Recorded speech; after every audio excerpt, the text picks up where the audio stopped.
Okay, we are recording now, and let me begin to share my. Well, first of all, hello everybody. How's everybody doing? Okay. So I'm assuming, Christy, since I can't see you, you're probably doing fine. You probably have a thumbs up too. So today, as I get started, around 5:20 or so, Laura Malachon, who is one of our faculty members, is going to continue with the SIOP training. And she's much better at it than I am. So she's actually going to give you some very specific strategies and have you go through some thinking things and so on. So I just want to kind of lay the groundwork for where this whole SIOP stuff is going. SIDI and SIOP. SIOP are the protocols, the language, what is it, strategies, SIOP, the operational instructions. Laura can tell you I never can remember acronyms after a while if I don't use them. But the SIOP are your protocols as the teacher, your strategies that you're going to put into place. And your SIDI, think of those as, they're also protocols, but those are the activities that the kids are going to do.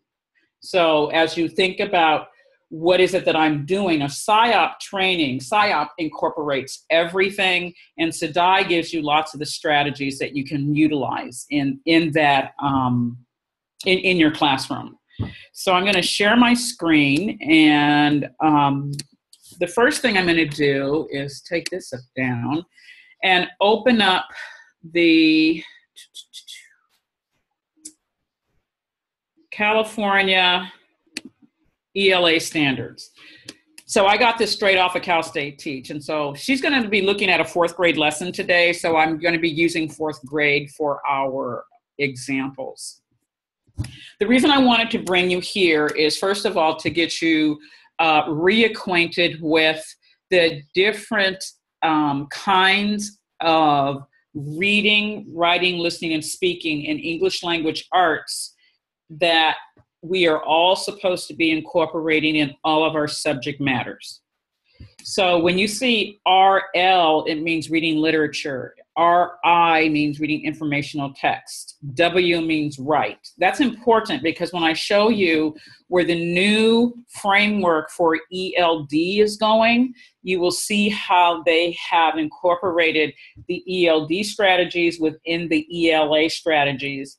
And they use a lot of these terms only by initial. And if you're not familiar with them, you can get lost. I had to actually come back here and figure out what is RI, because I couldn't remember. And what is RL and SL. It's like, what am I doing? So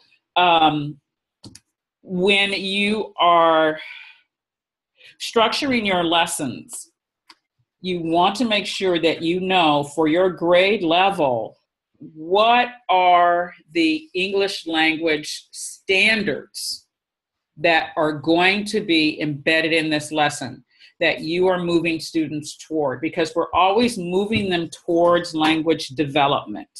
We are never stagnant in our use of language with the students.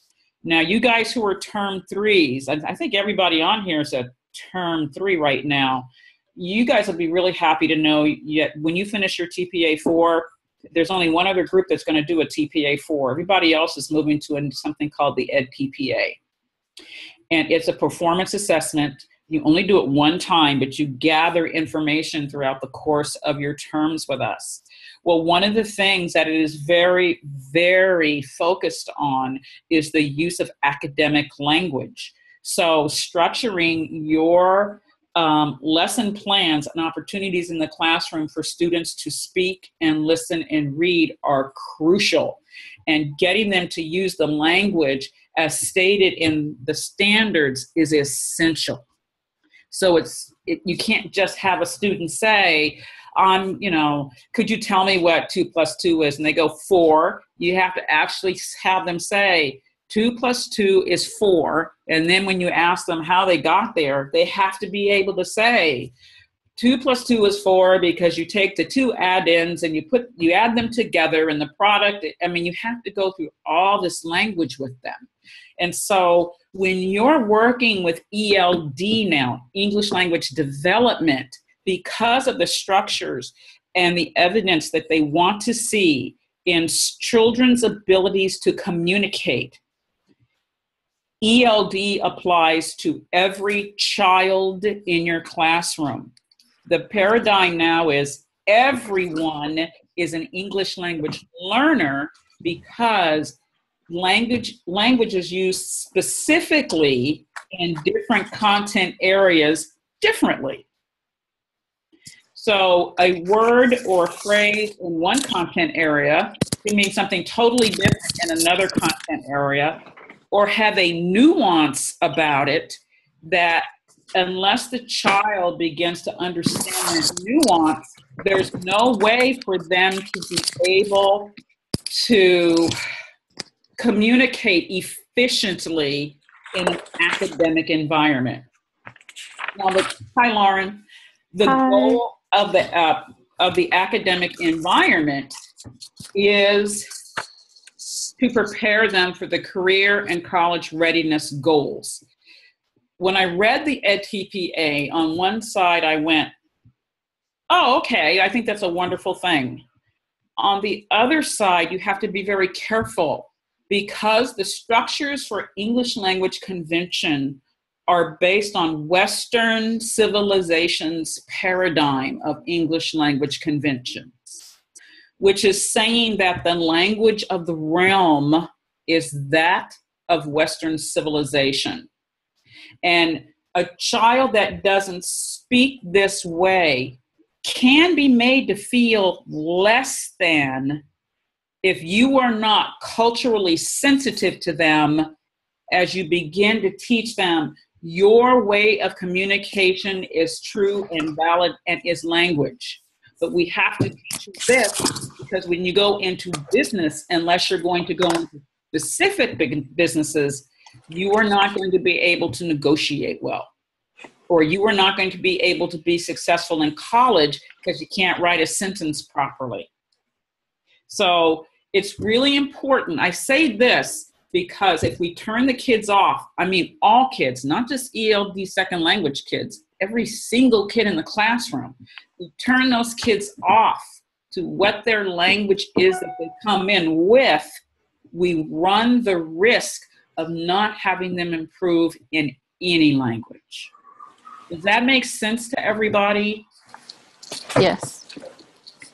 Any comments? Because before I go on. Okay. Just quickly, I just want to review these so when you see them on this other document, you'll know what they are. RL is read literature. RI is informational text. RF is fundamental reading skills. W is writing. SL is speaking, and L is language. And so, as you know, these are the Common Core standards, and then within the standards, they have all this other stuff. Okay, we're used to seeing this only as it relates to English speakers. When the new Common Core standard is, and it's being rolled out right now. When the new Common Core standard is out, it will look more like this. Let's see. Let me move this out of the way. There we go. So you have this is the, let me see if this is the overview document. Yeah, this is the overview document from the state of California. And you know how right now we have 6 or 7 levels for language for the CELT test? Well, the CELT test might still be around, but you're only going to have 3 language levels. The first is emerging, and I want you to notice that it talks about this is what it looks like at the early stage, and this is what it looks like as they are developing and getting ready to move into the next stage, which is expanding. And then the final one is bridging. So you only have 3 phases. People are either at the beginning of it, passing through it, or on their way to the next one. Within the language descriptors for English language development, they tell you the mode of communication. So if they're going to be collaborating, this is how they should be expressing themselves depending on where they are in their language development. You have interpretive, you have productive. So they tell you if they're producing something, it should look like this. They're interpreting something, language looks like this. If they are collaborating, it looks like this. So that's the first thing. The second thing is language knowledge, and it's structured the same way. Language knowledge is how language works. They understand how language works. Again, early stages to exit stages. There are 3 levels of proficiency, and it gives you the areas in which a particular language type is going to be used while they are communicating. So this is metalinguistic awareness, and then accuracy of production. And those are the 2. Okay? So does that, first of all, give you the new concept for language development? Anybody have a question about what I just said, or there's some confusion? And if you're going to say, we want access to those documents, I'll put them up on my drive and share them with you, or I'll share the link from my drive, I guess, to the live binder. They're too big for me to put into my live binder, so I have to figure out another way to get them to you, but I will. These are the ones that I got 2 years ago, so there probably have been some changes, but it'll at least give you an idea, because the new ones are being finalized. So I'd like some comments or anything before we move forward.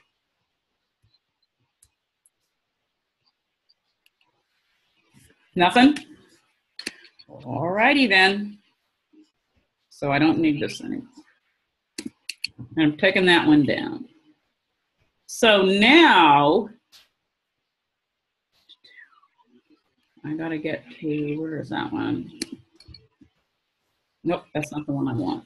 It's this one. Okay, so now here is the 4th grade. There are 3 principles that you are always going to be dealing with when you are looking at language development. Your goal, the principle, and the overview. So just like you have on the regular Common Core, you'll want to, for each one of your grade levels, to read what these are, the goals, the critical principles for developing language and cognition in academic contexts. Because I'm not going to get into the BICs and the CALPs and all this other stuff. And the reason I'm not going to do that now is because if I start going there, it's going to take me forever to get through. We'll need to do this like 6 times. And I just want to give you enough overview for you to understand what it is you need to do. But I want to pause here to say 2 things. There are all different kinds of language development, but the 2 that stymie teachers is the difference between fluency and proficiency. Does anyone on this conversation know the difference between fluency and proficiency?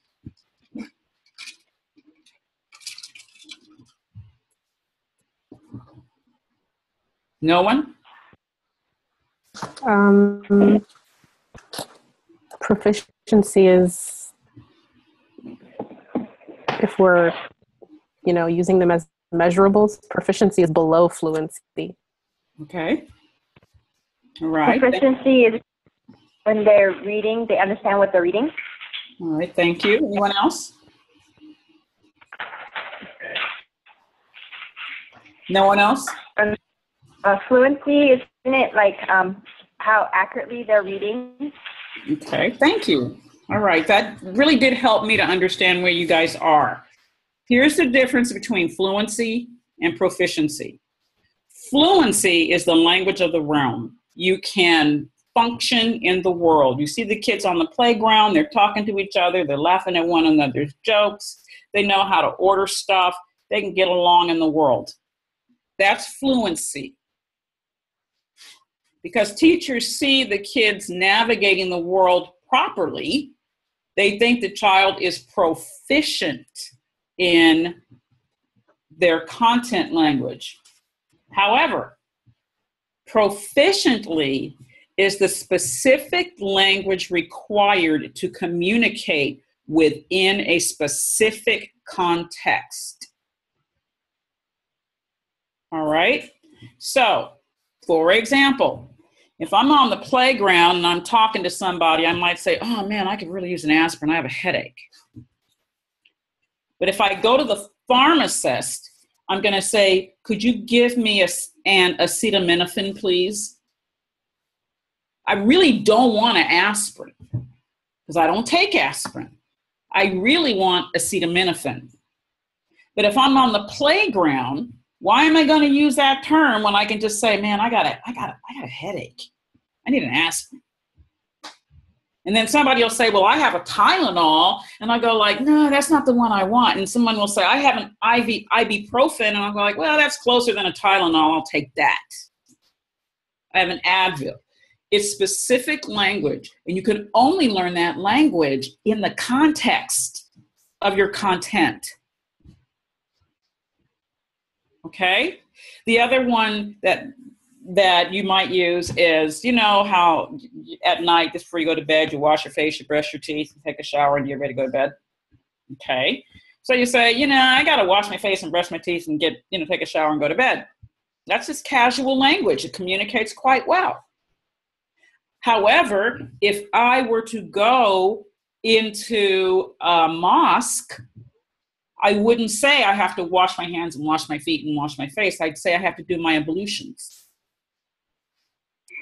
Because that's in the context of cleaning yourself in a mosque. Same thing. You can say the same thing at any time. But one context is like people are going to wonder, what the heck are you talking about? Because that is a non-proficient environment. So you understand fluency is navigating well in the world. Proficiency is understanding specific language embedded in your discipline. Hi, Connie. This is Laura. I didn't know if you saw me come in, but I'm here. Oh, you're here? No, I didn't see you come in, darling. That's okay. I've been here for a few minutes, and I really appreciated the conversation. Everyone, this is Laura Malachon, and she is, and she's one of my favorite people. She and I are twins. We look just alike, too. We are just alike. And so she is really very, very adept and has much more experience in teaching second language students than I do. So I'm going to stop screen sharing. Did you get your video to work? I'm doing the best I can. Go ahead. If you can pass me the controls. Okay, I did. So I am now, okay, go ahead and tell me I'm going to give you the opportunity to take my screen. So go ahead and say you want to take it. Okay, and Billy's here to support us. We had to really do a workaround, which that's going with our program. Okay, so you have to ask permission somewhere along the line. Okay, yes, no, I think up below it says more and it has 3 dots. Wait a minute. You see that more at the top of the screen? I just saw it a second ago and then I moved it and then I don't see it. Probably up at the top. You kind of hover. Valerie, hold on. That's enter full screen. I don't want full screen. And Billy, you can show her. Can you come in, Billy, and let her know where that is? The relinquishing the control. Yeah, Billy, come on in and show me where that is. You should be there to test it and. Hey there, can you hear me okay? Yeah, I'm good. And is it under settings? Where is it? So let's see here. We're looking for. She wants to give me control. Doesn't she just ask for it? So Laura, you're going to share your screen, right? To show the video? Yes, I want to, yeah. Okay. So you can go ahead and click that first. You do have to do that first. Okay. And that'll be at the bottom of your screen, like a green up arrow pointing out of the box. There it is. Okay, Okay. And then now Connie should have options at the very top, right next to where it says you are viewing Laura Mullenchone's screen. Yes, and there's the more I was looking for. And Yeah. I'm going to say request remote control or That's the one, yeah. All right, got it. And Okay. request is granted. Okay, and so when she gives it back? Do we do the same thing or? Click to start remote control. As soon as you stop Okay. sharing your screen, Connie will just have her own screen showing. You should work now. You should. You're on, Laura. You're in. You're on. We're on. Okay. So yeah, we can see your screen. Okay, so that's fine, Billy. I'll start this. You can unmute if I have any problems. I'm going to go ahead and show the first one. So what we're going to do for probably 30, 40 minutes is to do sort of a snapshot of the SIOP model, which is this sheltered instruction observation protocol. And I'm going to show you a video. And then I've also arranged a presentation for you today that will highlight some of the important features of SIOP, but also in the format that we're used to approaching it on the LPA. So starting with a direct instruction format with an opening, we'll do the input, we'll do the guided practice, we'll do the independent practice and the close. And I'm trying to merge some of that SIOP material within that presentation. And what I've also done is shared a lot of student samples with you from real modules that students actually attack this in a way to support English language learners and use those strategies and embed them. So we have had some problem with the video. We'll see what we can do. We're going to watch this clip and another one a little later on in the presentation. And let's just cross our fingers. It works. Well, honey, we'll see.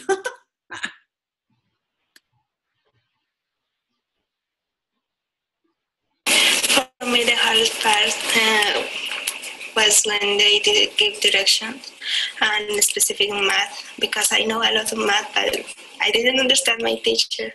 And in US history, by example, she always wanted to read, but I didn't understand too. And she gives direction. And I, what she say? And she got angry because she thinks I didn't pay attention. But the problem was I didn't understand. In one of my classes, one day I was asking a question. She couldn't understand me and she didn't know what to do. And I just forget about my question. Sometimes when you sit in the class and if you want to ask some question and teacher answer you, sometimes you just speak a little bit fast, and sometimes say don't give any explanation. I mean, I understand, but without explanation it's a little bit hard. The ever-growing number of English learners in our schools calls for a shift in the way teachers approach the learning context. Recently, the number of English learners in U.S. public schools grew 145%, while total enrollment increased only 20%. In 15 states, EL enrollment grew 200%, and 1 in 5 school-aged children is a non-native English speaker. Coupled with the changing demographics is the reality that these students have consistently underperformed in academic settings, a fact that implores every teacher to use research-based practices known to be effective for ELs.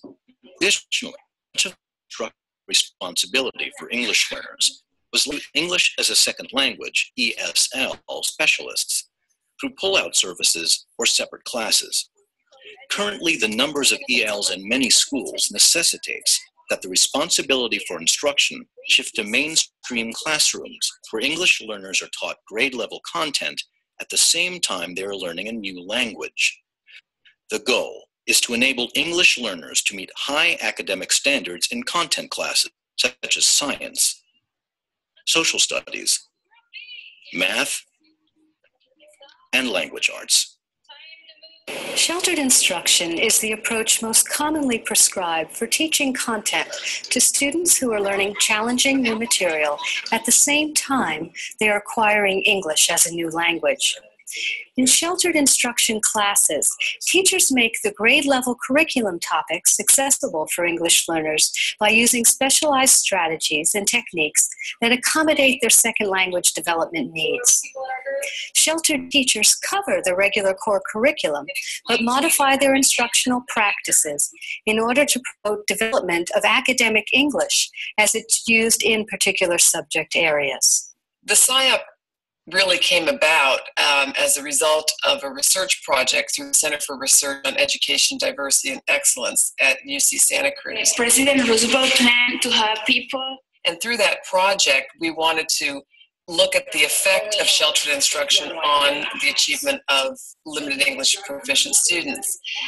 And as we began that work, we realized that there wasn't really an agreed upon definition of what constitutes a good sheltered instruction lesson. The first step in the research project was to determine the nature of an effective sheltered lesson. So we worked with a group of teachers over the period of 4 years, really talking through, we had a foundation based on the literature and what we knew about good second language acquisition practices, and also what we knew about good instruction. Had many different iterations of the instrument over the years. We decided on 30 items grouped around 8 components. From those discussions and that work came the Sheltered Instruction Observation Protocol. In order to determine the effectiveness of the SIOP model, various classes participated in pre- and post-writing assessments. The results demonstrated that students of teachers trained in the SIOP performed better than comparable students of teachers with no SIOP background.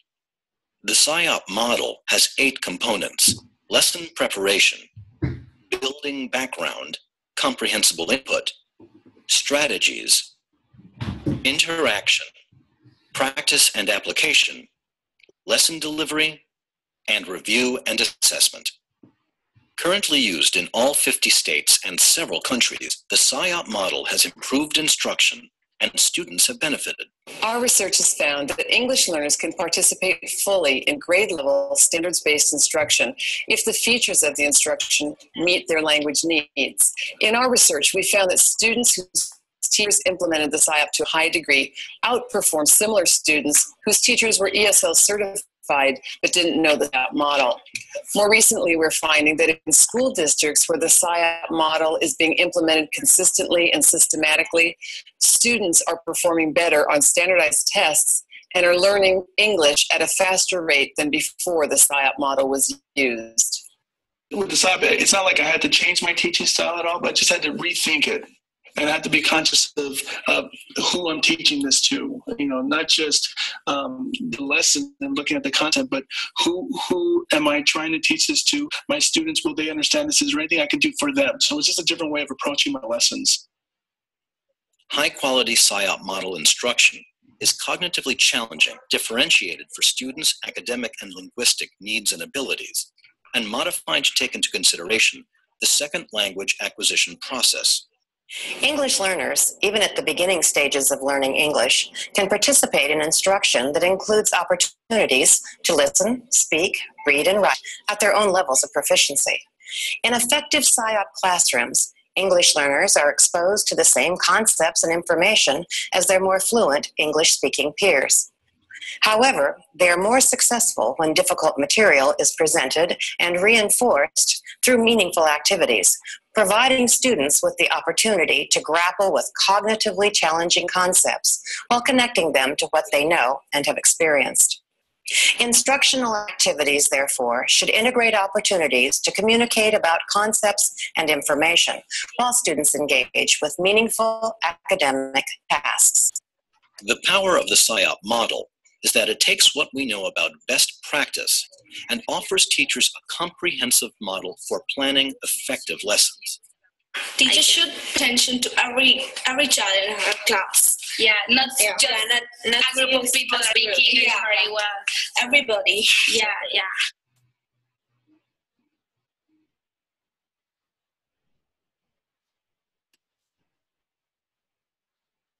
Okay, so I'm going to pause it right there. That's just wrapping up the introduction, and we don't need to watch the rest of that. And then I'm going to start with my presentation, and we will focus, and Connie, you can pop in anytime and ask me if you want me to reiterate something or explain in more detail, or if you want me to expand. But we'll basically be looking at building background, comprehensible input, and practice and application. So basically, we're kind of looking at opening of the lesson, if you would, with building the background, comprehensible input, which we would talk about mostly input, and practice and application are both going to be guided practice and independent practice. I'd be happy to, this thing I got to move around a little bit. I will be happy to allow you to have this PowerPoint. Some people like to take a few notes. And if you want to do that, great. But I can also send it to Connie, and she can pass it on to you. So we're talking about the Sheltered Instruction Observation Protocol, which is a protocol that teachers follow to help improve their lessons. When I was trained in the SIOP model, I was told it was good teaching and a little bit more, because the students who need these supports and scaffolds can use them, and often it's more than just your ELs, it's your special needs as well. And those who don't need it don't have to use all those supports. So I wanted to start with the opening. Your opening should be your wow component.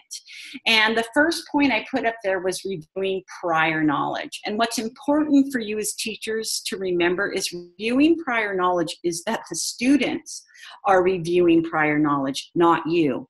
So often I'll hear my students say, remember what we learned about blah, blah, blah, blah. And then we go on and on and on about all the things that I know I taught you. But the students aren't actually producing that, the teacher is. Another important component of the opening is setting up your language objectives. Connie's been working with you, of course, with content and language objectives. Today I want to really talk about language objectives and front-loading language objectives. And we'll be giving you some examples on how students can read, write, speak, and listen, and what components we really want you to focus on today. Laura, I just want to interject one thing. You will find yourself many times in environments where everybody always has some prior knowledge of something. If they're not, they are not living, because as long as you live, you have knowledge of something or other. Sometimes, though, when you're dealing with a content that is not necessarily in the norm of their experience, it means you might have to create a common experience for everybody in the classroom, so that now everybody has the same prior knowledge, so that you could hook whatever it is you're going to be teaching onto that. So I just want you to know, because it can be difficult if you're doing ships and they live in the desert and you're going to talk about a schooner. So you're going to have to do some creating prior knowledge before you can move forward with your lesson on ships. Okay. Right, and that's a very good point, because when we're talking about building background and linking learning to experiences, you're opening with that hook. And if it's something they really have no idea or no prior experience with, that's a wonderful place that I tell my students, show a video. You know, if it's something like the American Revolution and students have very limited information, you might want to show video of what people looked at like in that period, and what were the red coats versus the Patriots, and what were we dealing with here. And a way to do that is to show a video, share a story, maybe show a little demonstration. Another way to talk about background knowledge and experiences is to implement a think, pair, share. Think, pair, share is very, very powerful when you're talking about experiences. You want students to have an opportunity to talk to each other. And I always tell students it needs to be at least 1 minute, not longer than 2, but 30 minutes isn't enough for them to communicate about what you're asking them to do. Another one that's pretty powerful is a KWL chart. And you've probably seen these. This one's a little fuzzy, but it allows students to think for a moment. What do I know on this subject? And they can jot something down in writing. So again, we're encouraging the language skill of writing. What I want to, maybe they then write another statement about what they'd like to find out. This encourages critical thinking skills and their writing, and then they share it with the partner. So if they aren't able to come up with something, maybe partners there to help jar their memory, or to also relate it in a way that is comprehensible to them, because it's two peers speaking instead of the teacher speaking to the student. We also talk about think, pair, share, and what are the expectations? Because the more explicit you are with your instruction, the better quality of conversations you're going to get. So we use this a lot in the classroom, which are the 4 L's. Look at the person in the eye, lean in, lower your voice. We've heard before, maybe 6-inch voice, if they know what that is. Take out a ruler. There's another hands-on way to tell them how loud you need to be, and then listening, and then switch. So again, we're talking about being very explicit on what we expect. In the upper grades, we often use think, write, pair, share, which kind of coincides with the KWL chart. But this might be just a little more sophisticated. They might jot down these ideas, and then they share them together or share them out loud. It's, again, another graphic organizer that is encouraging thinking, writing, conversing, and then sharing out to the whole group, another powerful way. So when we talk about language objectives, I'm giving a real example here of how I helped my term 1 student, who's an intern, who's really hasn't been into the class. And he said, well, I'd really like to teach my ELD class how to summarize. And I said, well, what does that mean exactly? What do you want them to do? And how are you going to teach them to summarize? So I helped him come up with a sentence frame that was very simple that I used in my own practice to help teach the ingredient of how to summarize. And up top, you'll see what we did to create a language objective that was meaningful for the students. So SWBAT is students will be able to summarize a text with a partner, then teach the information to another student. And the sentence frame, again, was very simple. Somebody wanted, but so then. We're introducing the protagonist. We introduce now the problem, the solution, and perhaps maybe an extension of that text or story. And so that the students really got excited about that, and they were a little hesitant at first, but once they had a frame, they were sharing with each other because they had something structured that helped supported them. The other section I want to go into is input. Input is in the direct instruction in your procedures in the LPA. And in the SIOP model, we're really interested in comprehensible input. And what's important about this is, yes, we're trying to get the information in, but the way that we structure that is equally important. How do we do that? That allows students to be interactive. We do that through demonstration, through modeling, maybe through some gesturings, teaching and front-loading vocabulary, and doing visuals. So I thought I'd start with an example such as 4th grade. That was the grade I taught, California regions. We have the 4 regions posted here, but often students want to just let's have the definitions available and let's copy them.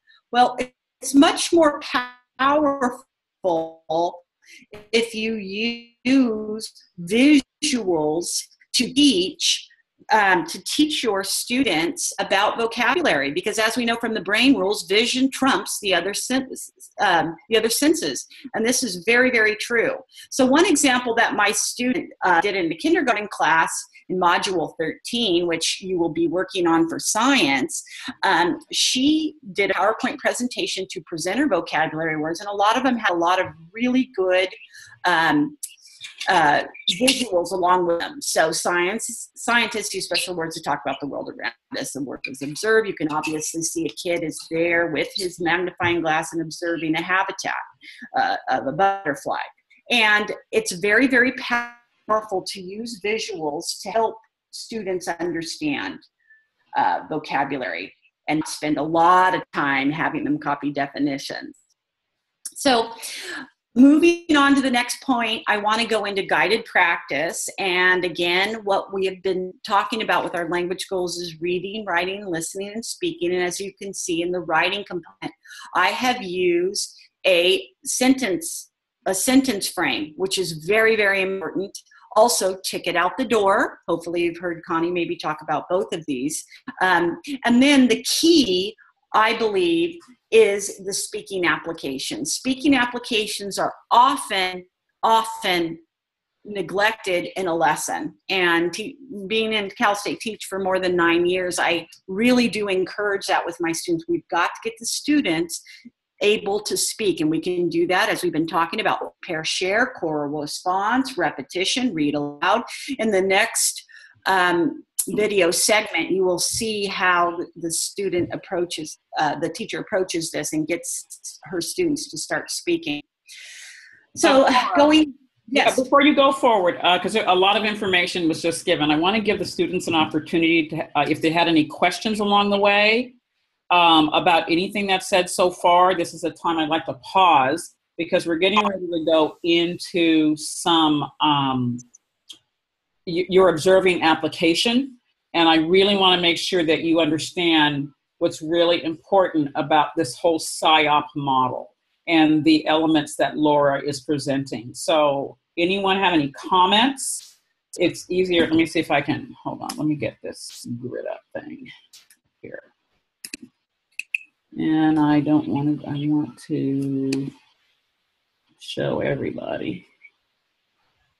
I don't want to hide the thumbnail video. I want to show everybody. So anybody have any comments? I just have a question. This is Susie Arena. So you were outlining the opening and I was following, and I'm just trying to figure out, where is this guided practice fitting into the LPA? Where are we putting, is that in the body? Where are we putting it?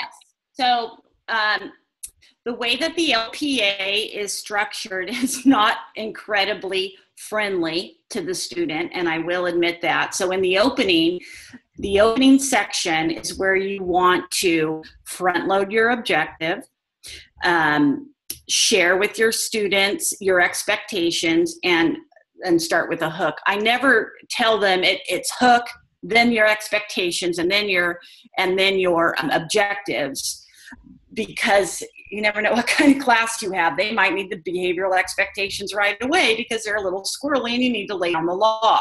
But I often started with a hook to get them interested in the lesson and then move on. In the body, that's where you have the input, guided practice, and independent practice. Got it. Thank you. Hold on, my mail just shut up. And the close is the close. Got it. Fine. Again, the LPA used to be structured a little differently, and it is a little hard to maneuver that, but thank you for pointing that out. Susie, what you want to do is, for your frames, in that section of the LPA where it talks about adaptations or modifications, I think it's the adaptations, there are two places you could talk about the frames. One is in your language objective at the top. You could say, because remember, you are addressing where this child is in their language development. Are they early? Are they emerging? Or are they bridging? You would say, the students are going to read, write, and listen and speak. However, this child is going to get this paragraph frame to do that. And then you just write the frame right there. The student will be able to use this frame to summarize, because that's what everybody's going to do, is summarize. So now you've even introduced it there, or you could say they will be able to do this with an accommodation. Then down below, where it says what are your accommodations, given the details, you can then put it there. So that when you're teaching, you do not have to say necessarily in the body, I go over and give the frame to little Joaquin because he needs the frame now. We already know little Joaquin is being addressed in your lesson, because you've already identified you are going to address him and this is what you're going to do to address him. Does that help? Got it. Yes, okay. That's good. Thank you. Okay. The other thing is, I want to just, before you go on, it's really important you understand how the brain works with this whole thing. Early on, Laura said that if you're opening something, your lesson, you can tell a story. And I want you to know that because originally the only way people communicated was verbally, and we told lots of stories in that communication in order for teaching and learning to take place, like little John went down there, he thought he heard something, and he forgot to take his bow and arrow, and the next thing you know, the alligators killed him. And so we don't want to go down there anymore because little John, if you do, make sure you take your bow and arrow. You're going to remember that story more than let's talk about what you need to do in order to avoid getting eaten by an alligator. So telling a story, the brain really loves that and remembers that. So that's something that you want to just have in your back pocket. The oral way of... Yeah, I'm sorry. I would add that it lets students get to know you. That's really, really important too. Absolutely. You have to become a person to them.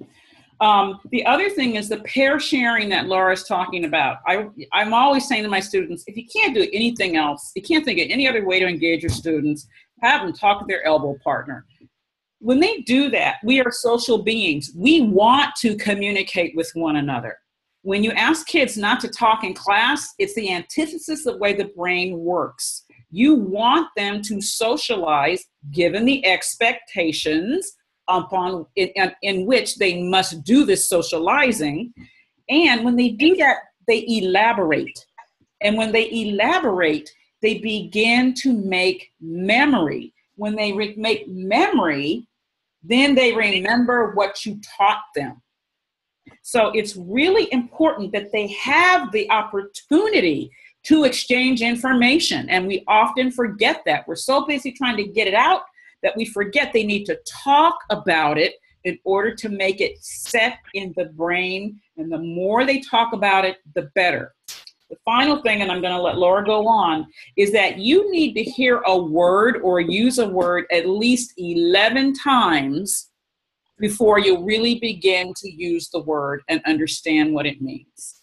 And I just want you to think about when you've read a story or a book and you come across a word, and what you do is you go like, oh, I don't feel like doing that. I'm going to use my skills for decoding and finding out, making meaning. I'm going to think, I think this word means X. So then you read and you go like, yeah, okay, that kind of makes sense in this context. And you read a little more and you see the word again, and now it doesn't make sense. So you put another label on the word. And finally, after about the third time, you go like, I'm going to look this word up and find out what this word means, because nothing makes sense based on my strategies. But if you only do that one time, you're not going to remember the word.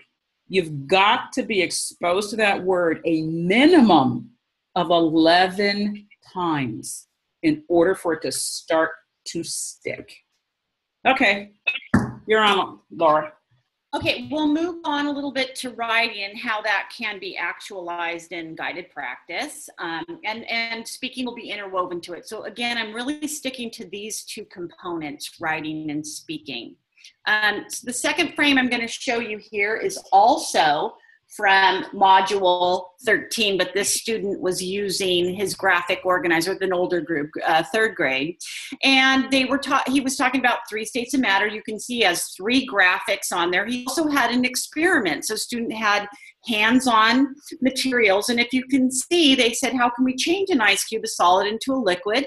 Kids were to put it in the bag, warm it up with their hands, and see what happens. But the important part was they were to predict first. I predict that because. Got to explain your thinking. And they would also then, after they thought about it and explained their own prediction, they shared, of course, with the partner. So it's really important. These graphic organizers are really important, helping doing the teaching for you, because you have so much of it embedded in your lesson. And so I do require a graphic organizer from every one of my students when I am observing them, because it just makes it more accessible, and it also holds students accountable, which is what we want. It also provides a frame to help support them in their response, and they feel like they're being supported and more willing to share. Another one that I'm sharing with you comes from module, it's now 15 and 16. They've morphed a little bit. But anyway, there's a writing component in the case study when you're in term 2 that you will be accountable for, and you will be teaching a phase of the writing process. So this student did the same thing. Topic sentence up there at the top. We're going to talk about a noteworthy person. The topic sentence is provided for the student. You can take it or you don't have to. But what's wonderful below are all the adjectives to then to describe this noteworthy person, whether it be a mother or caretaker or whatnot, or a brother or sister. And all the adjective banks are down there, and the student can simply insert and then expound upon it. So when you get that end product, it really does looks tight and snappy, because they've used these frames to help structure their responses. Okay, so we're going to move into one more area. I know this is kind of quick and there's a lot of information, but in this piece, we're going to kind of look at the practice component of the SIOP model. And I want you to consider these questions in the video. First of all, how is speaking encouraged in the lesson? And what strategies are utilized to support student engagement? And I think maybe, Connie, you can take some of those questions maybe after the video, and I'll wrap up before my little people show up and I can't do anymore. And that's going to come to a town near you soon. So I'm going to go ahead and move on to the let's hope and pray that my next one comes through correctly.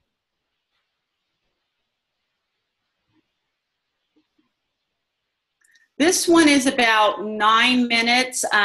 Is that too long, Connie? Do you want to? You might want to break it in half. Okay. Let's see what we can get. The practice and application component offers the opportunities to reinforce the language and content goals of the lesson. By using hands-on materials and physical movement, students can practice new material in ways that require less language. The next feature points out that teachers must include activities allowing students to apply the new language and content knowledge. The final practice and application feature reminds teachers to include activities that incorporate all 4 language skills: reading, writing, listening, and speaking. Here we join Hope Phillips as she discusses her 8th grade physical science lesson from a unit theme of Newton's first law of motion. Her class is comprised of 25 English learners and 3 native English speakers. Today in my lesson, I used a lot of hands-on materials. We were doing a science experiment, and so we were using baking soda, vinegar, beakers, and raisins, and also water. And I chose them because we are working on Newton's laws and forces, and I wanted to do some kind of fun, engaging activity that would help them be able to look at Newton's laws and forces. Okay, so our goals for today are that the students will demonstrate application of scientific observations by recording observations about raisins in the beaker. Our language objectives for today are that you're going to make observations about the experiment and you're going to use vocabulary words. And you'll be using the sentence starter, one observation I made was blank.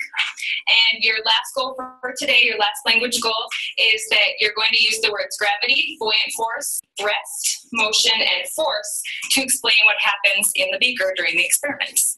When I call on you, I'd like you to share one observation that you made yesterday with the class. And our first lucky winner is Eduardo. One observation I made was that people were falling because it was hard to stop. Okay, one observation that Eduardo made was that people were falling because it was really hard to stop. Now I'm going to take 2 explanations using Newton's laws. We're going to be focused on that again today. So, what is one explanation that you had yesterday? Alan. When we were in motion, it was hard to stop. When we were at rest, we used friction to stop moving. The unbalanced force was us. Okay, the unbalanced force was us. Excellent observation, Alan. You used all 3 of the different components of Newton's law. Today, I wanted the students to be able to make observations about something, and I also wanted them to be able to apply their background knowledge that they have about forces and Newton's laws. So I tried to find an experiment that would be interesting to them, where they could make observations and then also use the vocabulary and the background information that we have to explain what they saw happening. Okay, before we start, I also want to just review with you today, when we're thinking about force in our experiment today. I want you to be thinking about gravity, which we've talked about over the last couple weeks, and also the buoyant force. And your explanations later today, you're going to be using the words gravity and buoyant force. And of course, you're also going to be using Newton's first law of motion. So now I'm going to hand out to you the directions for our raisin experiment today. I'm going to hand it out to you, and you guys are going to read it, and then I'm going to call on some volunteers to help explain the activity to us. Sergio, what is the first step for the experiment? Put 100 millimeters of water in your beaker. Yes, we're going to put 100 milliliters of water into our beaker, and we used the beakers yesterday, so we're going to be using the same size beaker that you used yesterday. And our first step is going to be to put 100 milliliters of water, or H2O, into our beaker. And lucky for you guys, I have the beakers for you already, and they already have the water in it, so you don't even have to do that step. Okay, let's have you, I would like you guys to tell your partner step 2 and step 3. Horacio, what's step 2? Add 1 spoonful of baking soda to a beaker. Yep, okay, so we're going to be using baking soda today, and you guys have all baking soda before, but I actually have it in little cups for you today just to make it easier to get it at your table. So you're going to add 1 spoonful of baking soda into the beaker. So you'll have water in your beaker, and you're just going to take 1 spoonful and put it in the beaker. And step 3, can the volunteer, Ashley? Add 5 raisins to the beaker. Okay, step 3 is an interesting one. We're going to also be adding raisins into our beaker. So you're going to have 5 raisins, and you're actually just going to drop them into the beaker. So we're going to add 5 raisins. TJ, what's the next step? Step 4. Add 15 milliliter vinegar to your beaker. Yep, you're going to add 15 milliliters of vinegar. And again, you guys have all used vinegar before, and I have it all ready for you in these graduate cylinders. So the next thing that you'll do is add the 15 milliliters of vinegar into your beaker. You're going to just pour it in there.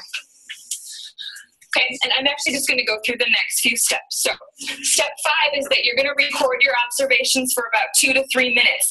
What do you notice happening? What do you see happening? When we did the experiment today, the students were using all of the different language skills. First of all, they had to read the experiment that they were doing. Then they had to share with the partner, so there they were speaking and listening. And then finally, they had to write down observations and write their explanations. Is anyone willing to share one of? Okay, that's about half. Would you? Okay. A little over. So, would you like me to? Why don't you talk about the skills, what this teacher did to encourage language in the class? Right. So there are, of course, she is breaking down each of the steps and having students repeat the directions. The directions are supported by visuals. If you saw visuals on the actual task list that she created, she's having students think, pair, share. She's having people share individually the steps and they're out to the group. Students are offered hands-on experiences. Students are often the ability to take notes and to share their ideas with the partner. When they share out to the whole group, they're supported with those frames that you saw her using and me using in my presentation to support a student to feel confident enough to share out to the whole group. So there are a variety of techniques going on. The other thing too is she has all of her vocabulary words posted on the board with visuals. You don't see long and lengthy explanations, but you see an actual visual picture of the concept that she's teaching. So in a short amount of time, I mean, she is breaking it down step by step for the students. And you can see how she is using, definitely using language and also gesturing, realia, real items to show to the students, and they're all labeled, helps support them. Okay, would you like me then to just go to the finish up or finish the video, or? How many of you need to continue on with the video? Or have you seen enough for us to have a discussion after Laura leaves the line? Don't everybody talk at once. I wouldn't mind seeing the following few minutes. I think there's only about 3 minutes left. Yeah, there's 3 minutes remaining. Okay, let's go ahead and do Okay. that. Observations, Jessica.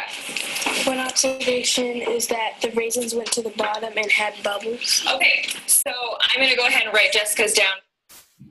After about 2 to 3 minutes, you're actually going to add another 15 milliliters of vinegar. And you're going to record your observations for 2 or 3 more minutes.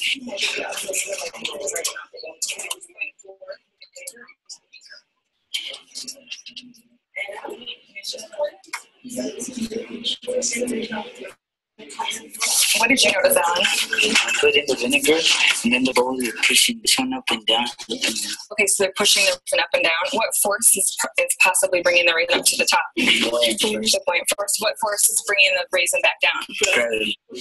Go up, and then gravity, maybe perhaps the one that pushes it down. And then gravity pushes it down, and perhaps weighing force is the one that's trying to push it up. So it could be an unbalanced force. Some of the activities that I like to use to integrate all of the language skills are using sentence starters for the students and letting them write it on a Post-it note. The students really think Post-it notes are fun. Okay, and as I'm handing out your Post-it notes, I'd like you guys to start thinking about how does this experiment apply to Newton's law? How can you use Newton's law of motion, Newton's first law of motion, to explain what's happening in your beaker? We're going to do our first language objective, and on your Post-it note, I want you to use your sentence starter. One observation I made was blank. When I use the Post-it notes and sentence starters with the students, they are using all their language skills. They're writing a sentence on the Post-it note, and then they read it to a partner, so they're reading and speaking, and they have to then listen to their partner read their sentence to them. What I made was that once we put the vinegar, the raisins went up. The observation I made was the water is along the steady. In about 1 minute, I'm going to have you guys share your observations, and I want you to, if I call on you, you're going to bring them up and put them on our poster. Vanessa.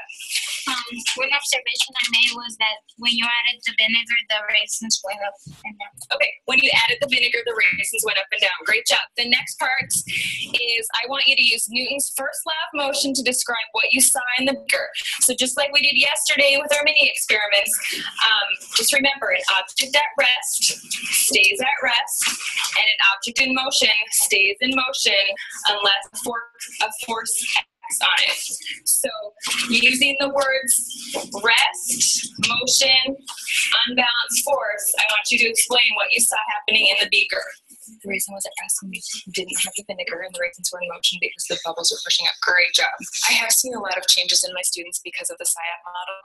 Mostly I notice that they're comfortable in my classroom. They feel comfortable to share and to participate. I've seen them grow in their language levels, and I really believe that that's because they are able to use the language every day in class. Okay, so again, Connie will be following up with you at the end of this on the questions about encouraging speaking applications and also strategies that support engagement throughout the lesson. So anyway, what we were talking about today was some of the important thoughts that I want you to take away with this is front-loading your language and content objectives. Students always need to know what they are going to do lesson and how they're going to show you that they've learned it. That's why it's extremely important to tell them this at the beginning of any lesson. Students engaged 90 to 100% of the period. We are no longer in a classroom where it's handed down by the teachers and we listen and we listen and we listen. That's why it's extremely important to get into the writing and the speaking component, which we've covered today. And the pacing that is appropriate to student levels, not rolling over students. You could see that she adjusted her speech a little bit. She wasn't too slow, but she supported students with task lists and vocabulary and sentence frames if they need it. And the pacing was appropriate for the students in order to access the material. Okay. That is all I have for this evening. Any questions for Laura before she leaves? First of all, thank you, Laura. You did a great job. I have to find that DVD. I have it somewhere. Okay. Any questions? Okay. Well, thank you. Oh, somebody. Okay. Yeah. Sure, Bonnie. This is Christy. I actually had a question. Sure. One of the things that you were talking about before we watched the video was the guided practice, and you had a slide that had a couple of different sections on it. And I was kind of, I'm not really sure how that's the slide exactly, how she applied, like where I'm looking at guided practice in the lesson. So again, in the lesson, the way you mean in the LPA? In the video, no, I'm sorry, excuse me, in the video. So like where, like, am I seeing the guided practice in the video where she has like the words and the definitions? Is that also the sentence frames? Is there like one specific thing that's considered guided practice, or is it really everything that she was doing in the middle? Guided practice would be how we used to describe it in a lesson is I do, we do, you do. Okay. So any of the we do, can you section it out exactly? A lot of this was actually guided because she was guiding them through each step. Mm-hmm. And this again, an ELD class, that might not be your class. Your class might be a lot more heterogeneously grouped. So the guided practice generally is the part where you're going to do some of it together. So perhaps you're pulling out the sentence frame and filling that out together. And she flashed some things on the overhead. So part of that you are going to do together, predicting and filling that out. And then going through each step really is guided practice. The independent practice happened at the end when students were actually going ahead with their experiments and then doing their final observation. Okay, but during the lesson, she was supporting them by going through each step. That would constitute guided practice. And it's going to be a little more involved in that class because those are all ELs in that entire class. Now, maybe if you're doing a math lesson or language arts or something like that, maybe in math you're guiding them through the first two problems together. You're doing, let's say you're using base 10 blocks with regrouping. So then you're going to guide those students for the first couple examples, and then you're going to let them go on your own. You still might be pulling a small group of students that still don't seem to get the concept. So it's not always lock and step going from opening, input, guided practice to independent practice. We as teachers need to make those decisions when we're working through the lesson. We support them, but if students need more, that's when you might pull a small group and let the rest of them work independently. Does that make sense? That does make sense. So it's almost like the guided practice is the modeling aspects. Where part of the modeling, yes. Part of the modeling and pulling them along with you. Okay. Yes, but you're almost doing it together. Sometimes with the modeling, teacher might take over some of that, or a student might then peer model also. So not everybody's involved with the modeling all the time, if that makes sense. Yeah. That does make sense. Krista, I just want to state that, Christina, that the students in this particular video were accustomed to frames.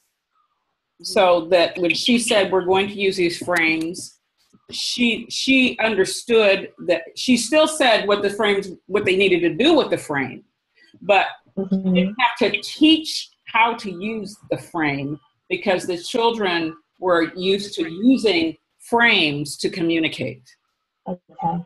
Okay, but at some point, way back when, she had to actually go through, this is a frame, and this is how you're going to use it, and this is how we're going to fill it out, and let's do some practicing with it, and build up to that point. Right. Exactly. Okay. Any other questions? Enjoy your evening, everybody. I will be in contact, Miss Davidson. All right, well, give me back my, you did. I did. Okay, darling. I will be in contact with you. Aloha. Enjoy your TPA. Aloha. Yeah. Take care. All right. Bye. Okay. So everybody, let's see if I can get everybody back on again. Oh, my gallery. This is what I want. I want a gallery view. Well, Dr. Davidson, I sent you a question. I didn't want to disturb her since she had to go. But I didn't want to answer it until after she was off. Yeah, Okay, exactly. Go ahead. Read the question. Right now I'm trying to get everybody up. Oh, sure. You know, I've always thought that we needed to have an assessment for every objective that we have. So I asked Dr. Davidson, you know, with all these different language objectives, 4 different language objectives plus content objectives, how do we assess a lesson like this on our LPA? Okay, so when you write your content objective is what everybody's going to be able to do. At the end of this lesson, everybody's going to be able to tell you Newton's law. They're going to be able to tell how it applies, whatever it happens to be. Within your language objectives, you're saying these students are going to be able to communicate this at the very minimum using these supports.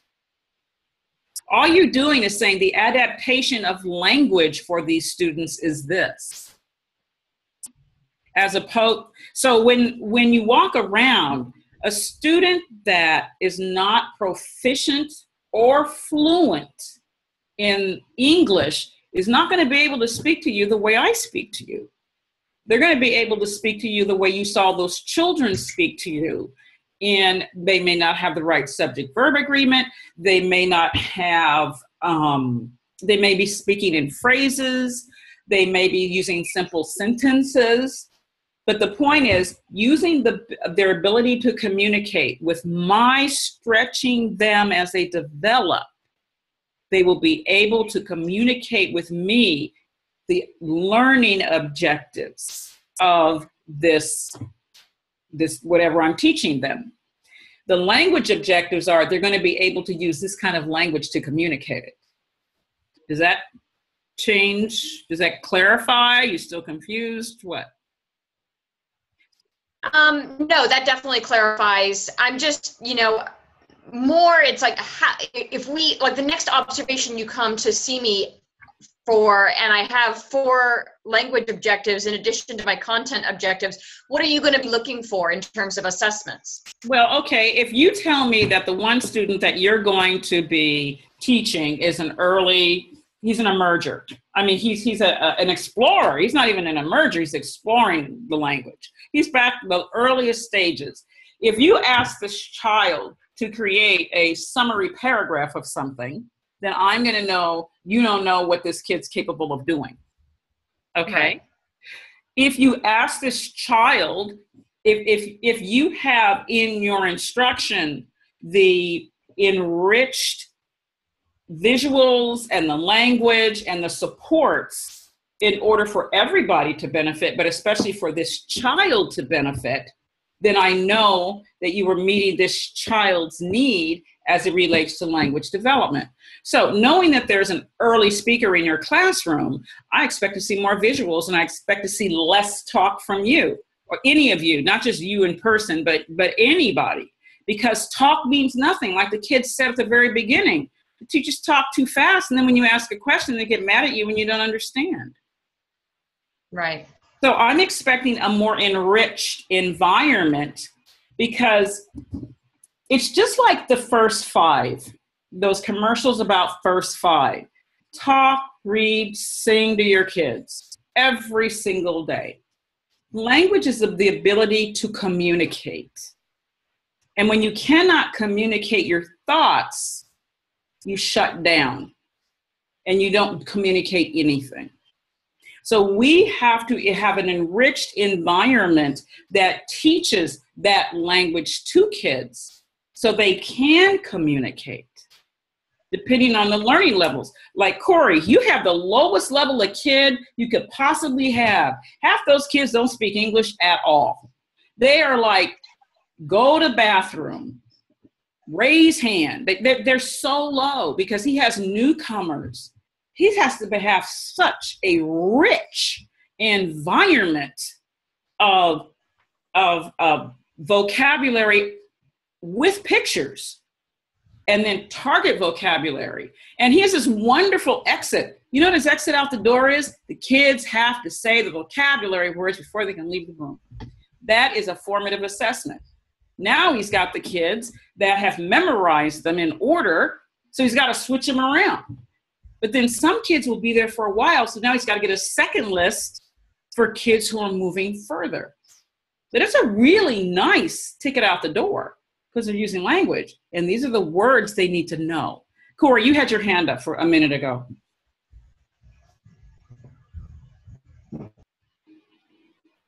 Yo, Corey.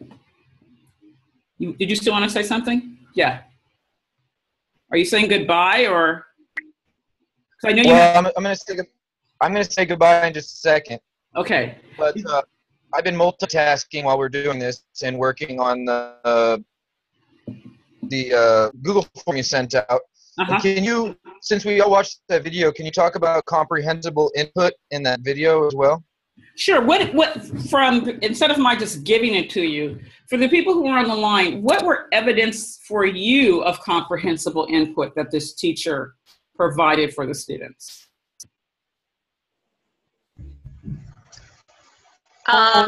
She had all the directions written.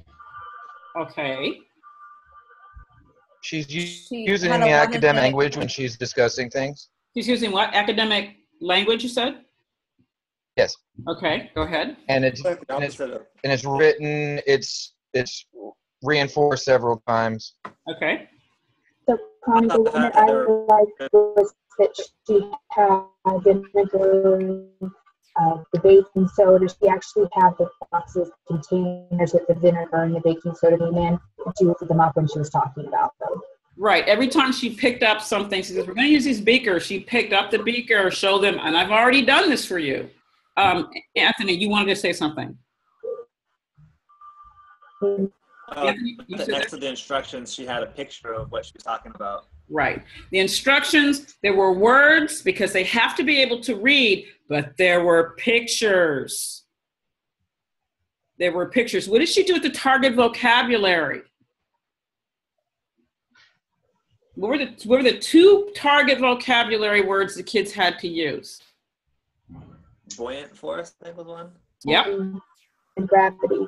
And gravity. And she had two large laminates with gravity had what? Down arrows.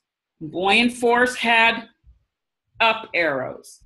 That's comprehensible input. Sometimes comprehensible input is your whole body, where if you want to say this, that just keep on rolling along. The old Mississippi River just keeps on rolling along, and they're going to look at you and go like, what the heck are you talking about? And so you want them to understand what rolling is, so you take your arm and you say, everybody do like this. Go like this. This is rolling. Can you see how we go up and down and up and down? That's comprehensible input. When Laura showed you the regions, she gave you a graph with a bunch of words on it, but what did she give you to show you the regions? She had pictures that said, this is a desert, this is a stream, this is a mountain, whatever it happened to be. That's comprehensible input. You must have a lot of realia. You got to have so much realia, it hurts. Because you're going to be asking them they may know those words in their home language. So they'll go like, oh, that's a blank. And then you say, in English, we call this a something else. And so now all they have to do is put a new label on a word they understand. So if you can get a kid that is proficient in their home language. That means they understand that language has rules.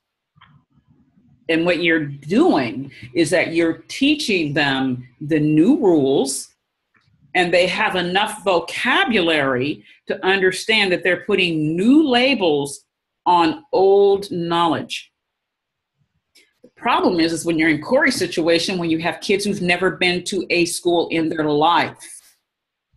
They don't even know the rules surrounding a community being in school. So you can't, that's a completely different approach, but you still have to have that comprehensible input. But it's going to take a lot longer to teach them because they don't understand that language has rules. And they're not proficient in their home language.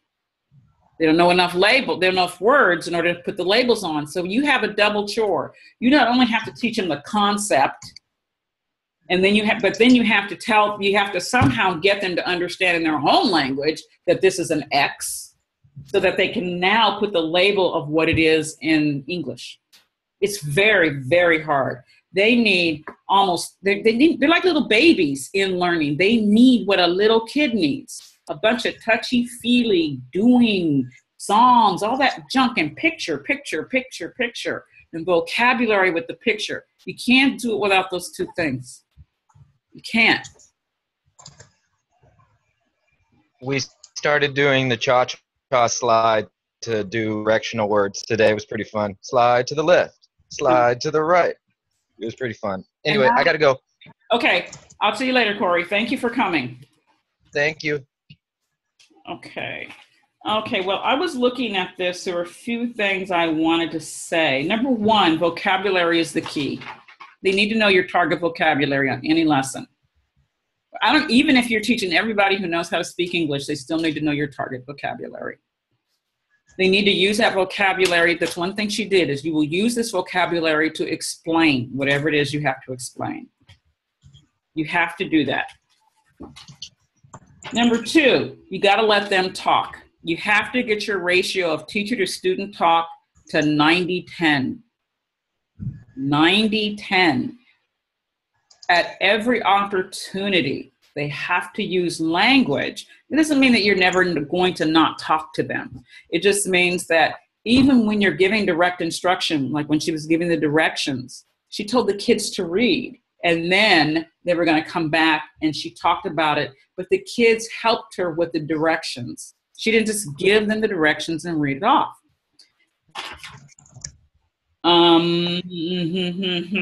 Lots of visuals, directions. Tell your partner the steps. And pair, share, read, write. Okay. One of the things I wanted to ask you is, have you ever thought about asking a student that's disengaged from you, what is it that, like you're so concerned about them, and you should be, that you want to ask them if they could give you a critique on you so that you could figure out how to better serve them? That's really important. It'd be hard with kindergartners to do that. Mm-hmm. Because then they tell you, I don't like to learn that way. I like to do it this way. And you know what you do? If you do it that way, they learn better. It doesn't mean that you cannot bridge them learning the other way as well. But you want to find out, what is it? Why are you always shutting out? And you don't want to do it in a way that makes them feel bad about it. Because if you look at it from the responsibility of who's getting paid, if you have students that have shut down in your class, it means that you're not doing something to try to reach them if there isn't an identified issue that automatically makes them shut down, that is much greater than you could ever possibly work through. But sometimes you get special need kids in your class that really need to be with psychologists in a home, but those are identified. And believe me, you ever get that kid in your class, you will really know how to teach by the end of the school year, because that kid's going to drive you nuts and everybody else in that class.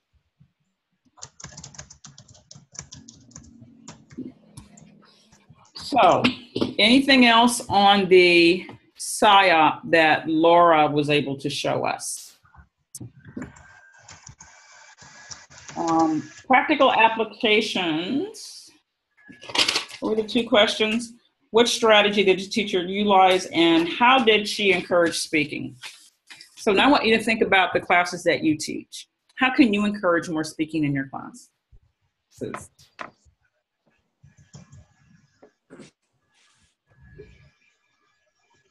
can have kids explaining, if they know how to play a game already, have one of you explain the game to the rest of the class. Okay. Or an activity, or like, how do we do this? Who remembers how we do this? And have the kids explain it. Mm-hmm. If it's a team, just have the students lead. Okay.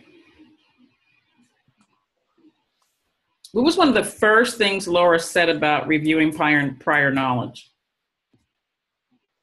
You remember? She said it as soon as she got on. So, Connie, what she said was that it was important that the students tell you what you taught, not you tell the students what you've taught. That's right. We have a tendency as teachers to tell them, remember yesterday when you learned how to do addition? Well, we're going to be learning how to do subtraction today. What you do is you ask the kids, what did we learn yesterday?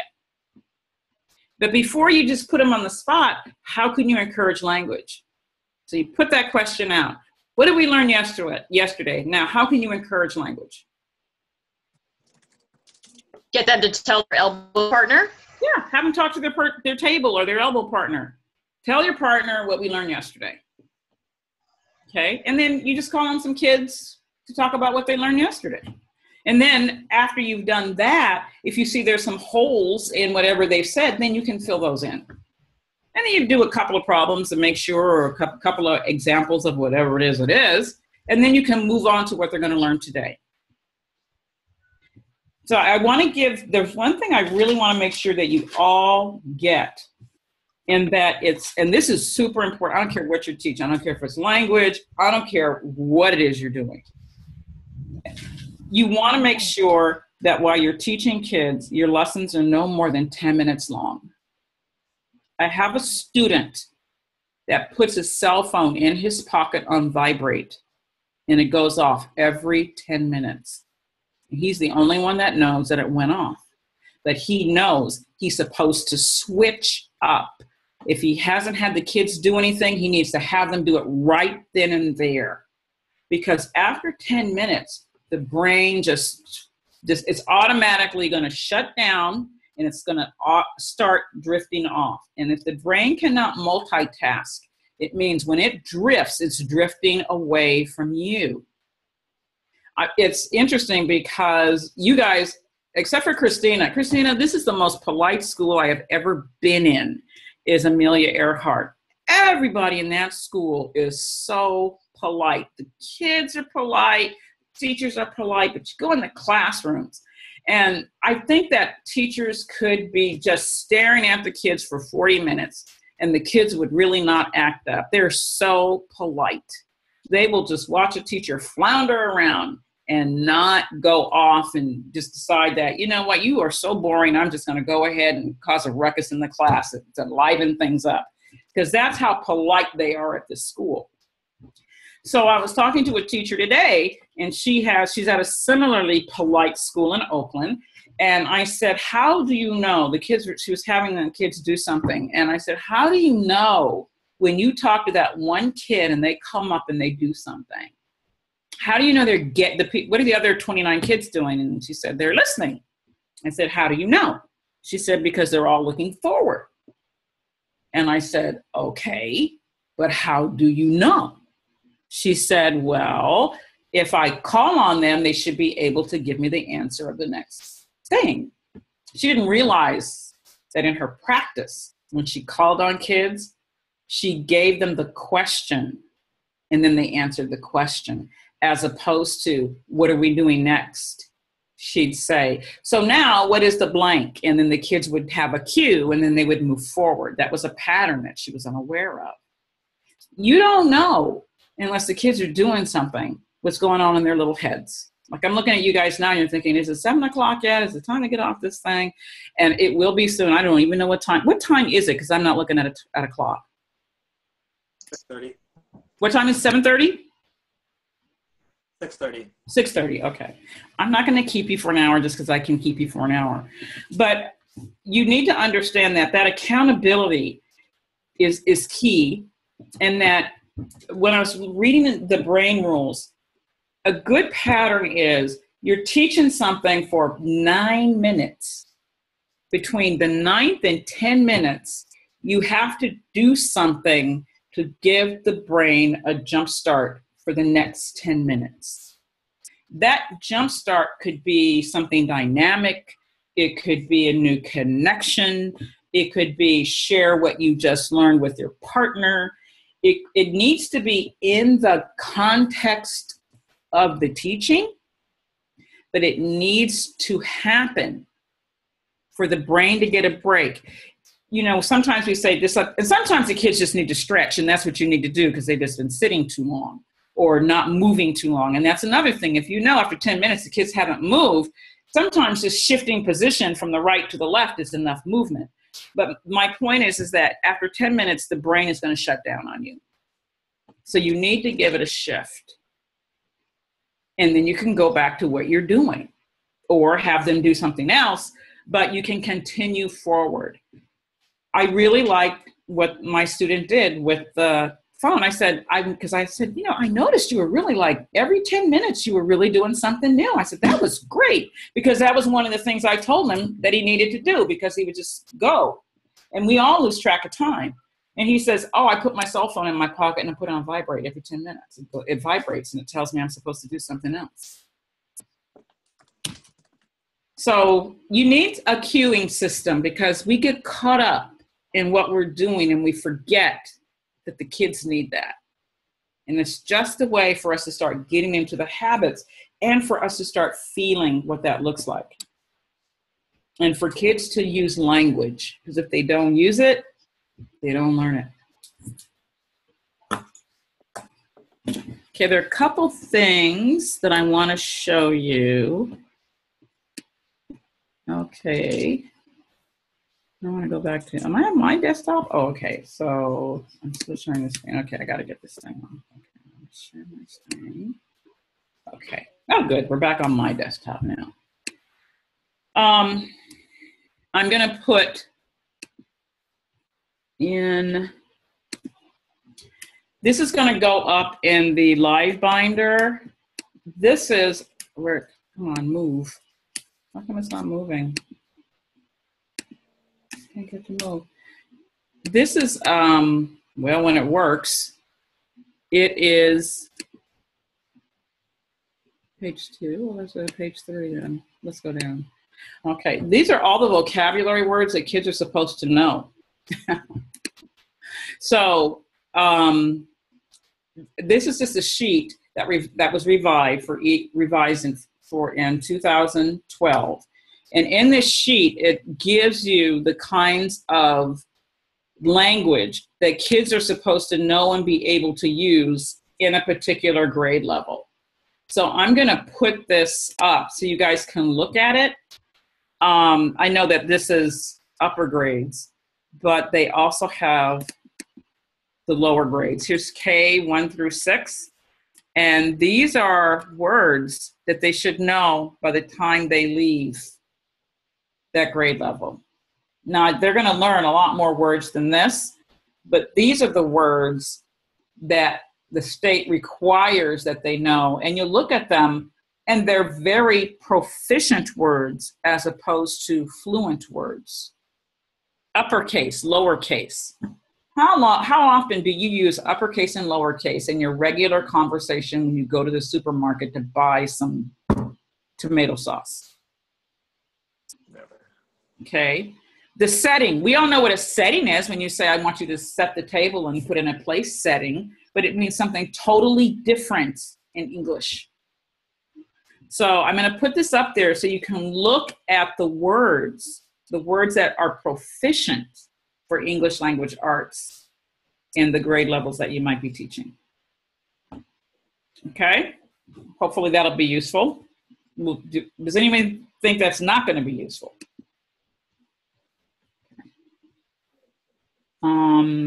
You guys don't want to know that. That's my bank statement. That's my account. That's the attendance. That's the sheet. Okay. I'm trying to think. I really don't have anything more I want to get into because I think you guys have been saturated enough tonight.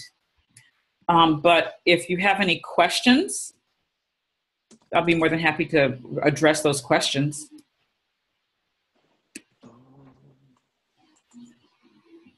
Anyone? You're all good? I have a question.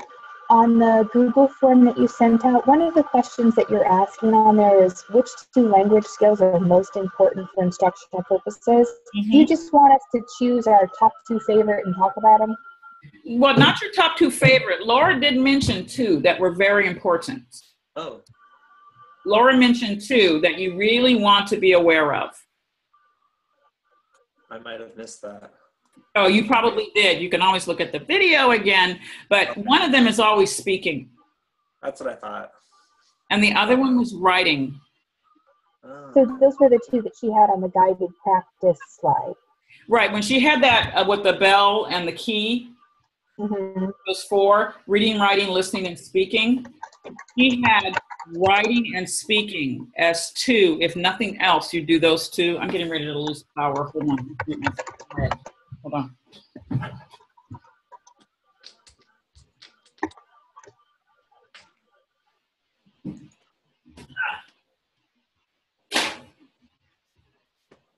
Because they may not be reading anything on a given day,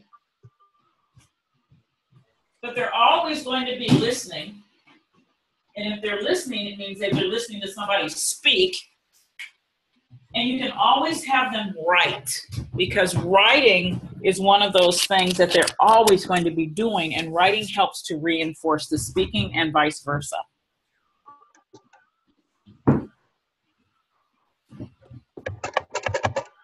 Anything else? Thank you, Connie. Okay, looking at the form, the Google form I sent out, was there anything else anybody has a question on?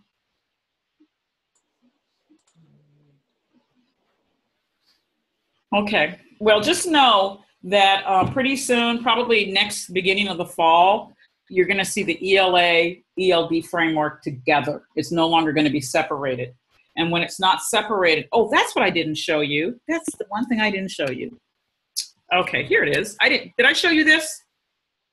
No, I started to, then Laura came on. So here are the sections for collaborative, interpretive, and productive. Over here is what the students are going to be able to do in language development. Over here are the English language content standards, the ELA standards. So when you see this document, the standards that you're going to get are going to be the ELD standards, and embedded in those ELD standards are going to be the ELA standards, and vice versa. So now you don't have to, you can say, well, when I do this right here, offering and supporting opinion and negotiating with others in communicative exchange, you're doing speaking and listening 4.1.6, and you're doing literature 4.1.3, 4.1 and 3 and 6. So it gives you the ELA standards that you are also using when you do the ELD. So now you don't have to find them both. They'll both be there for you. The color coding makes it a lot easier because each color represents one of those skills that I showed you earlier on that document, the overview from the state. So this is what it looks like: English language development, emerging, expanding, and bridging. Here are the corresponding English language art standards. Here is what it's going to look like when the students are doing this in collaboration, depending on where they are in their language development. How is that?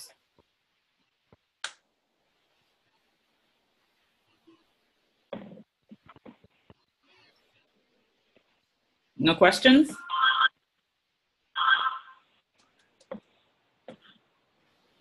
Okay. All right. So if we're good to go, then there's no reason for us to stay on if we don't have anything else to discuss. I hope this was helpful. Was this helpful for you all? Yeah, a lot of it I knew. It was a good review. Okay. It was really nice to see a good example of guided practice. Yeah. Okay. Because that's one of those things that I've been struggling a little bit with, sort of understanding material in the reading versus sort of how that actually looks in the classroom. Christina, there is a woman called Anita Archer, ANITA ARCHER. In term 1, our program says go and look at her videos. I think now you're at a point in your practice that if you look at her videos, you will be able to understand guided practice. You can find her videos online. You can Google her.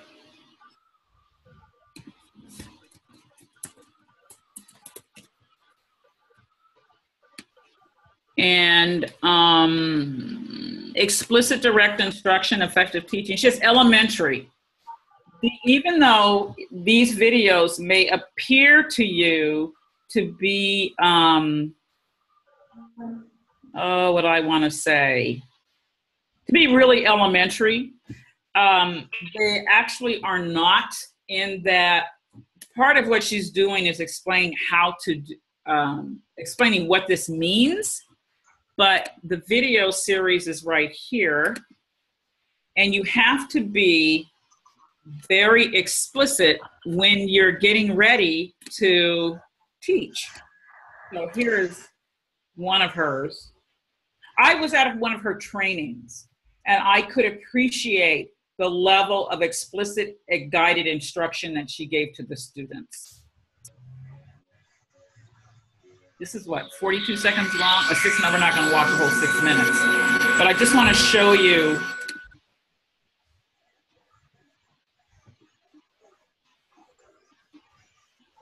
There are some words in it that are so useful that we could use them when we talk, we could use them when we listen. And this first word is practiced. What word, everyone? Practiced. Now, when we practice, we do something again and again because we want to be good at it.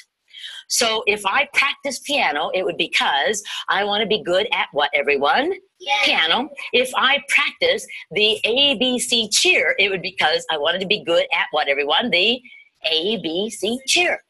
If I practice ballet, it would be because I wanted to be good at what, everyone? Ballet. So I want you to tell your partner something that you'd really love to be good at, but you're going to have to practice. Tell your partner something that you want to be good at that you have to practice. Talk it over with your partner. Tell him your ideas, sweetie. Excellent. Okay, looking up here.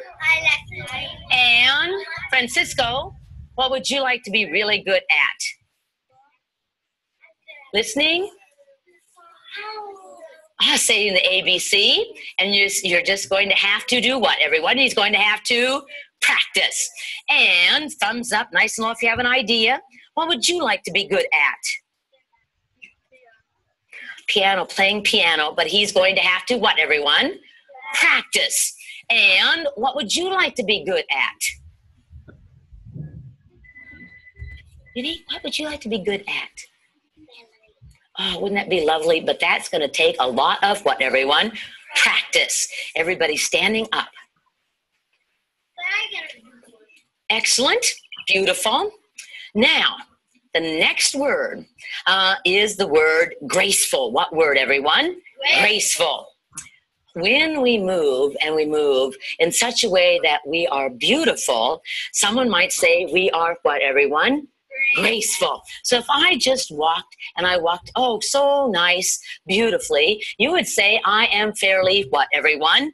Graceful. This is not what? Graceful. Okay, so we're going to take our hand. My turn. I move my hand like this. Oh, that is so beautiful. As I move it, it is quite what, everyone? Graceful. Okay, everybody get your hand in the air, move it, and do it in a way that is graceful. Excellent. Excellent. Okay, stop. Now, I could move it, not graceful.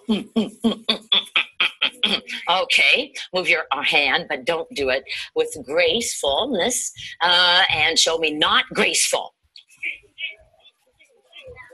Okay, excellent. Stop. Okay, facing this way. We're going to walk across here, and we are going, oh, you got to stand. Okay, because you're the leader. We are going to be graceful. So look. Okay. So what do you notice about how she teaches this? There's lots of repetition. Right, lots of and lots of physical movement as well. Yep. And lots of different students repeating the same information over and over again as well. And what's her pace? About her pacing? She moves along pretty good. She's not stagnant by any means, but she's not super fast either, but she has a nice steady pace. And what does she do with the kids? How, if you were to look at this, what would you say the engagement of, just in the 3 minutes and 26 seconds that we saw of her instruction, how much of that percentage-wise would you say the students were actively engaged in? 90%. Yeah, very high percentage. They were doing, there was an activity for them to do every few seconds. Every few seconds. And one of the things, how many times did I say you have to repeat a word before you can get that word in your brain? 11 times. And how every time she said that word, what did she ask the students to do? Repeated the word, and she showed them the word. They repeated the word, and they did the word, then they saw the word, then they felt the word. So that, and they felt what the word was not. So that's how you get that in there. That is how you create vocabulary instruction. Total physical response, repetition, talk to your partner. Let's get up, let's move, let's do this. What is it called? Tell me what this is. When we do that, we want to be A. What are we trying to, and so that she's guiding them through language, she's guiding them through it. She's got a set of these videos. They're very good. I really encourage you to watch her. Does that kind of help with a guided practice? But this particular strategy is called explicit direct instruction. And the one thing about it is she's very intentional about everything she's doing, but she also engages the students in it. So that it's not her going wonk, wonk, wonk, wonk, wonk, wonk. The kids are with her every single step. Okay? Christina, does that help?